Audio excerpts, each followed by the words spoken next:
මම අද පෙන්වන්න යන්නේ Word art එකෙන් පොඩි වැඩක් කරන විදිය. මේ විදිහට Word document එකක් open කරගෙන insert එකේ තියෙන මේ වගේ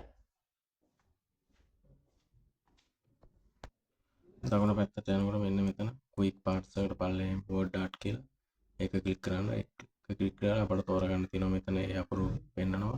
අපිට ඕනේ ස්ටයිල් එකක් තෝරගන්න පුළුවන්. ස්ටයිල් එක අපිට කැමතිද මම ස්ටයිල් එක මේක තෝරගන්නවා. එතකොට මෙතන එනවා අපිට ටෙක්ස්ට් බොක්ස් එකක් පේනවා your text here කියලා. එතන ඔබට ක්ලික් කරාට පස්සේ මෙන්න මෙහෙම highlight කරලා home ගිහිල්ලා ඔයාට ඕන font එක තෝරගන්න පුළුවන්.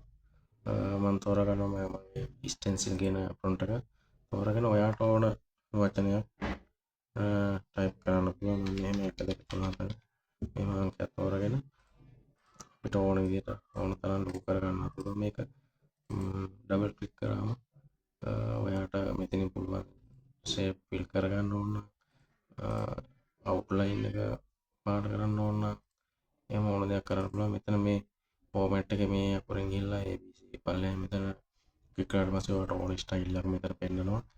මේ ඔක්කොම ඉතින් යාළුවනේ මේ වගේ පොඩි වැඩ කෑල්ලකින් අපි නැවත හමු වෙමු.